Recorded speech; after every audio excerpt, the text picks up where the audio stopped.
You and I couldn't understand the Bible without the laws of logic to begin with. In theology, this is called prolegomena, what you do before you do theology. I'm wondering if you can describe your epistemology, because throughout your presentation you were using reason and the laws of logic to reason to God, but I'm wondering, how do you know that the laws of logic, for example, are true in the first place, to where you can rely upon them to make those arguments and they can be coherent and consistent, you can trust them? Okay, good question. The reason we know the laws of logic are reliable is because they're self-evidently reliable. You can't think a thought without them. Like if I were to stand up here and say, the reason that I believe the laws of logic are so, well, let me think about this another way. You're using, and I'm using, the laws of logic to even converse now, right? We couldn't communicate with one another if we didn't use the laws of logic. And so they're not laws that you can get under and find laws underneath them. They are the bedrock of all knowledge. Without the laws of logic, we couldn't know anything. So what's my epistemology? Epistemology is just a fancy way of saying, how do you know something? My epistemology is I start with the laws of logic, and then I get sense data from my senses, and I use sense data to discover what's true outside of my mind, using those laws of logic. So, as we said before, if somebody comes up to me and says there is no truth, I'm going to use the law of non-contradiction to say, well, that's a truth claim, so that claim can't be true. It's like saying I can't speak a word in English. So, someone gives me that claim, I'm going to apply the laws of logic to it.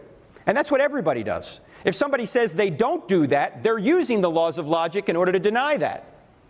Sure. Right? As a believer in the Bible, is there a reason why you wouldn't start with the Bible as the basis and the source for the laws of logic? For example, law of identity. You know, A equals A, God says I am that I am. Therefore, he has revealed himself as the law of identity. There is no lie in truth. So therefore, law of non-contradiction. If you're not with me, you're against me. There is no middle ground. Right, so, but in order to know what the Bible is saying, you need the laws of logic to know what the Bible is saying. Doesn't the Bible itself reveal the laws of logic? How do you? The Bible uses the law of logic just like every text does, but you and I couldn't understand the Bible without the laws of logic to begin with. In theology, this is called prolegomena, what you do before you do theology. Now, before there was a Bible, did people know things? Depends on how you define knowledge.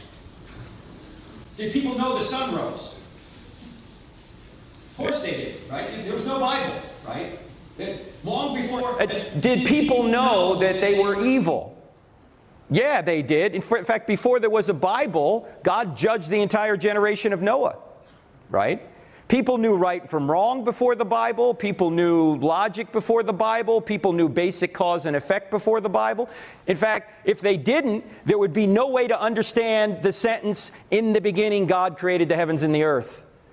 That sentence would be meaningless if people didn't have a pre-existing knowledge of what a beginning was and what created meant and how cause and effect worked.